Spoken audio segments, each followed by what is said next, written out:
kung dati ilang ka o meron kang nako-conscious ka na dinadaanan ka ng mga tao habang nakapark ka sa isang lugar na ginagawa mo yung mga bagay-bagay na pansarili mo, tulad ng kunwari pagluluto ng pagkain mo, kasi nakabuyang-yang yung camper van kapag nagluluto ka, lahat ng dumadaan tumitingin. Dati na awkwardan ako, pero ngayon unti-unti, hindi naman sa nawala, unti-unti nang nawawalan ako ng pake sa iniisip ng iba na ano bang ginagawa ng taong to. May aso. Morning!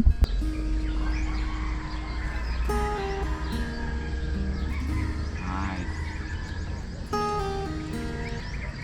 Ano ba yung van ko?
Thank you, Lord. Walang gumalaw, walang nagparamdam, at maraming salamat sa masarap na tulog. Fairness, parang isang beses lang ako na alimpungatan sa tulog ko mula alas 10 ng gabi hanggang ngayon. Dire-diretso, maayos naman, payapa. Magandang umaga sa inyong lahat.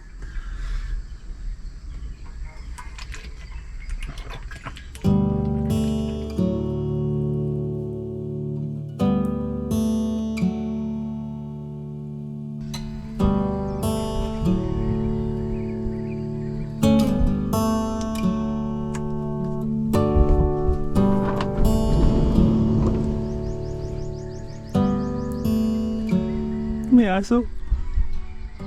Morning! Dead man siya. Sarap talaga ng tulog. Thank you, Lord.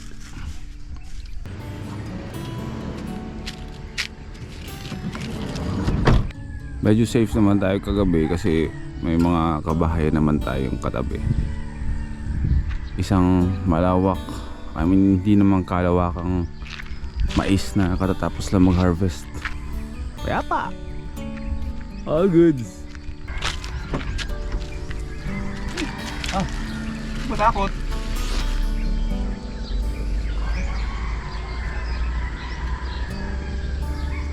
Nice. Ano ba yung van ko? Yun ba yung way of pagta-thank you mo?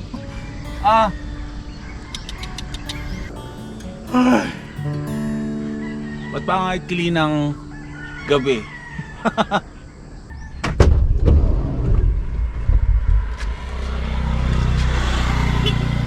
Morning!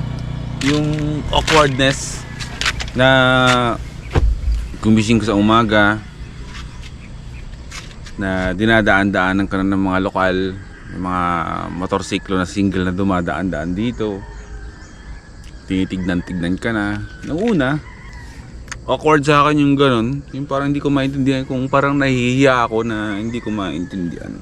May morning glory pa yata tayo, pero sa palagi mo ginagawa yung ganun, kung dati ilang ka o meron kang nako-conscious ka na dinadaanan ka ng mga tao habang nakapark ka sa isang lugar, na ginagawa mo yung mga bagay-bagay na pansarili mo, tulad ng kunwari pagluluto ng pagkain mo, kasi nakabuyang-yang yung camper van kapag nagluluto ka. Lahat ng dumadaan tumitingin. Dati na-awkwardan ako, pero ngayon unti-unti, hindi naman sa nawala, unti-unti nang nawawalan ako ng pake sa iniisip ng iba na ano bang ginagawa ng taong to, ano bang pinagkakabalan nito, kumbaga parang na-curious sila na bakit gumigising sila minsan sa mga umaga sa tapat ng bahay nila o sa tabing kalsada ng bahay nila. Depende sa lugar kung paano ako nagsiset up ng aking tulugan. Natutulog ako sa taas, sa roof tent kapag tayo ay nasa isang campsite o nasa dagat. Pag sa kali ako natulog, is dito ako natutulog. At kung alam ko na yung tutulugan ko is alanganin at medyo diskumpiyado ako, sa harap ako natutulog. Hinihiga ko lang itong upuan. Anong purpose? Para anytime pwede ako makasibat. Kasi sinisimulan ko na yung ganitong buhay ulit, na manirahan talaga sa loob ng camper van. Umuwi naman ako ng Alitap-Tap Base Camp. Hindi lang ako nagbi-video, pero madalas akong nandun. Pero hanggat maaari, mas magsispend ako ng time talaga na matulog, magstay o kasama si Watod dito sa Nueva Vizcaya. Kahit nasa Alitap-Tap tayo at doon nakapark si Watod, kapag gabi, not every night, pero like 7 days a week, 4 to 5 days a week, andito pa rin ako talaga natutulog kay Watod, kahit nakatabi ko na yung Alitap-Tap Base Camp. So, good morning mula dito pa rin sa Nueva Vizcaya. Yung up north natin, susunod yan sa mga susunod, kasi biglaan lang naman na nagkaroon ng ganap sa Alitap Base Camp. Kasi kahapon paggising namin, nagulat ako at bakit nag-iingay na sila sa base camp, kasi katabi ko lang naman din sila kung saan ako nagpa-park at natutulog. Yung mga gamit namin basa. Time na para pagandahin namin yung bubong lang. Ito yung workstation ni Mamen, binabalot na namin ng plastic. Tsaka ito rin yung workstation ko dito, naglalagay na rin kami ng mga bubble wraps, kasi nga kapag umuulan sa gabi, ayun may mga butas-butas dito, talagang pumapatak yung mga ulan. So delikado yung mga gamit namin. Dahil nga nagsisimula ng umulan na naman dito sa Nueva Vizcaya, kung dumating tayo dito ng December, taglamig lang talaga, as in puro lamig lang yung nararamdaman natin. Tapos dumating yung summer na tinatawag nila, na mainit sa araw pero malamig sa gabi. Ngayon naman, pumasok naman na ang tag-ulan dito, na kung saan naghahalo na yung lamig at yung ulan. Baklas daw lahat, baklas. Babaklasin natin lahat para makakita sa maayos yung tagagawa. Nandito na mga bigla-bigla ang mga pangyayari na kailangan nating unahin. Pasensya na kayo, pero babiyahe tayo mamaya. Siguro mag-overnight na lang tayo summer mamaya.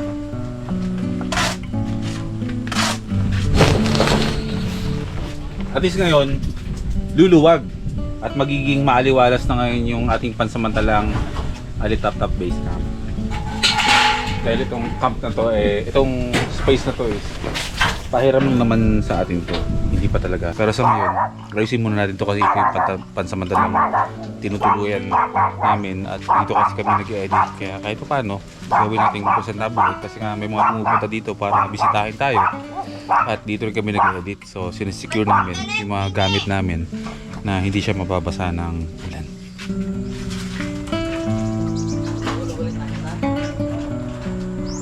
Napakagandang klima pa rin ng Nueva Vizcaya.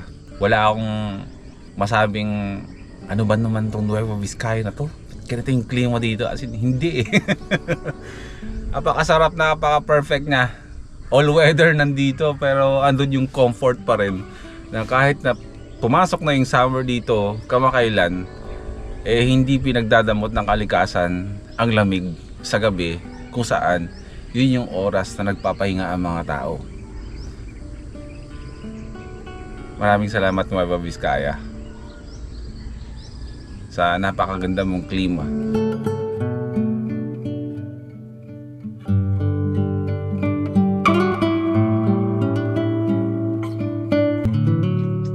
Sa mga nagtatanong kung nagkakasya nga ba talaga ako dito sa loob ng aking camper van kahit na napakaliit nito.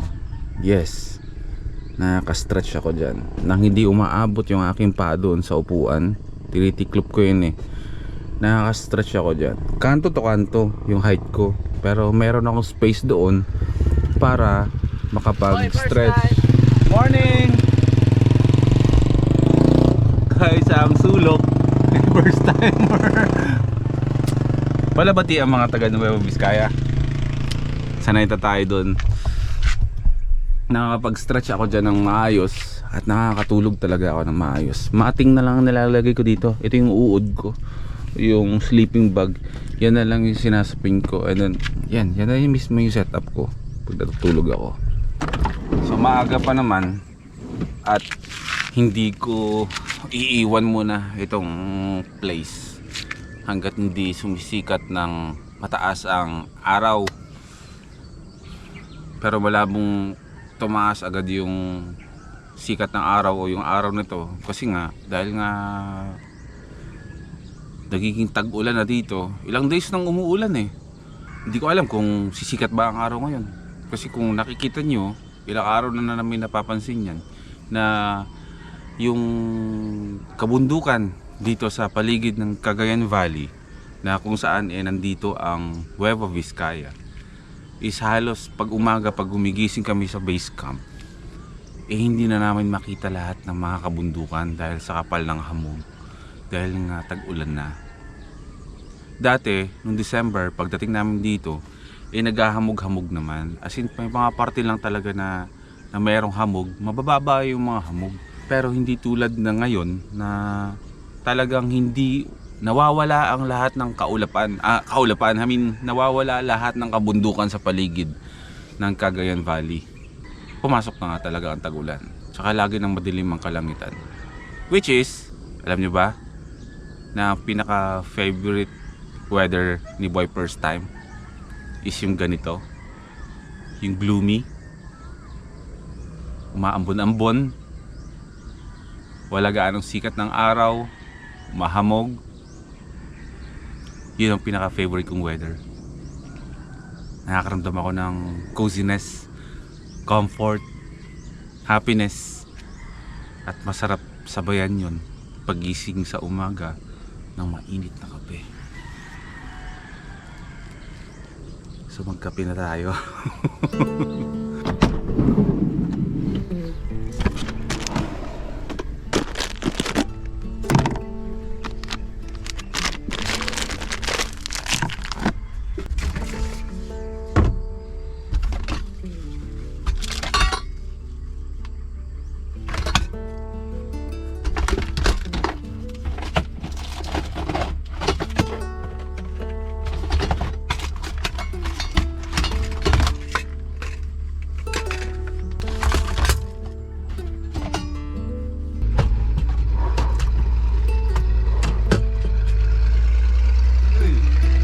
Tignan nyo.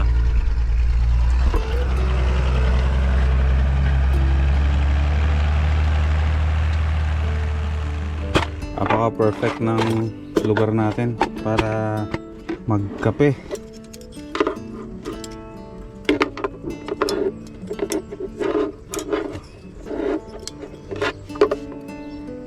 Alas 6 Gs or 6:10 ng umaga.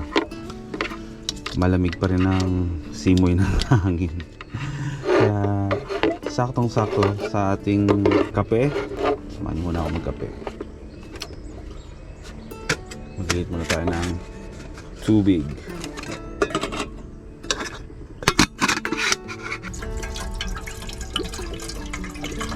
First time kong makakatikim ng mais na kape. Mag-iinit ako ng tubig sa takore, and then papakaluan, and then hayaan ko siyang bumaba yung mga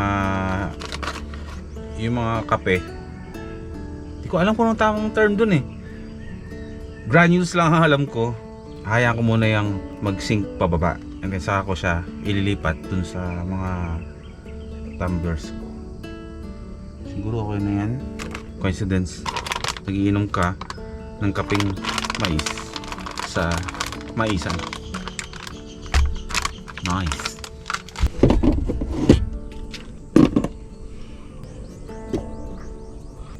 Sakto meron na akong tinapay dito. Gagawa tayo ng tasty bread na merong margarine, kasi yun lang ang meron ako dito. Simpleng breakfast lang, tawid na yan.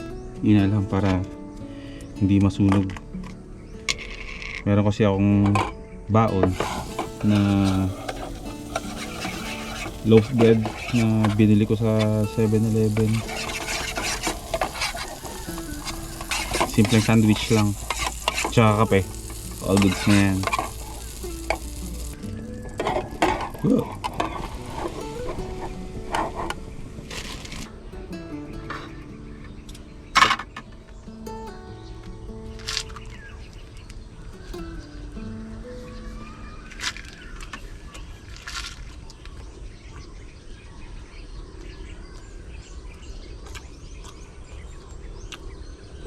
Lasang kabataan. Ito kasi yung nakagawa namin dati nung maliliit pa kami. Tinapay na may margarine lang sa probinsya. Nung napunta kami ng Maynila, doon na lang kami nakatikim ng mga masasarap na palaman. Kasi yung lugar namin dati sa Aklan, sa probinsya namin, bundok talaga. Literal na taga-bundok talaga ako. Kaya medyo salat kami pagdating sa mga pagkain. Kasi, pero hindi ko naman sinasabing salat na nagugutom kami dahil hindi kami nakakatikim ng mga masasarap na mga pagkain, no? Na nabubuhay kami dati ng ng puro gulay lang, isda, ayan, baboy. Kapag araw ng Huwebes, kasi nga araw ng tinda dati, nakatikim kami ng mga ganung gulay. Basta every Thursday, masarap ang ulam namin. Pero yung mga ibang araw, gulay, puro gulay. Sardinas, sana natitikman natin. Teka lang, try ko muna kung anong lasa kapag meron ganito. Hindi ko alam kung anong tawag dito eh. So, bilhin ko to sa Korean store. Nilalagay ko lang to sa sa mushroom kapag nagluluto ako ng mga gulay-gulay. Kahit sa base camp, eh laging may ganito. Tatry ko lang kung anong lasa kapag nasa tinapay siya.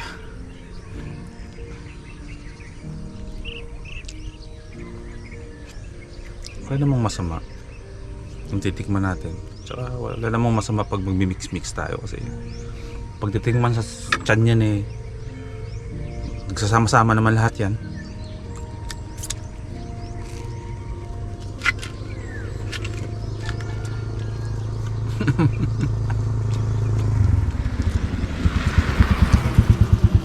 In fairness ha, masarap.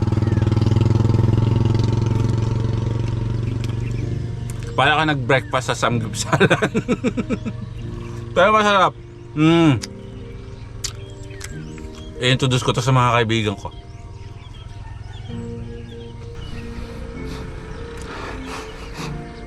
First time natin matitikman ng mais kape.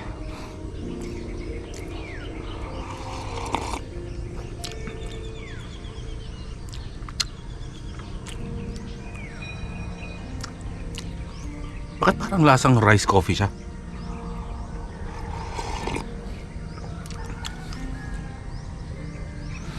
Wala akong malasano, maamoy na mais siya.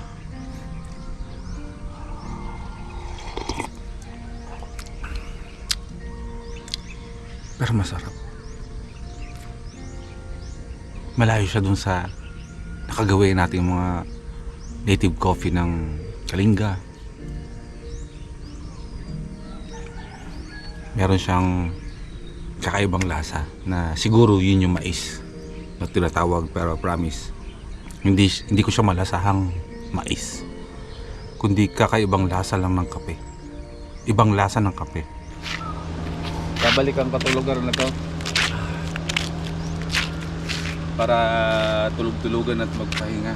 Kailangan ko munang pumunta ng bayan at dumaan sa base camp. May pipikapin lang ako. May lalakarin lang tayo.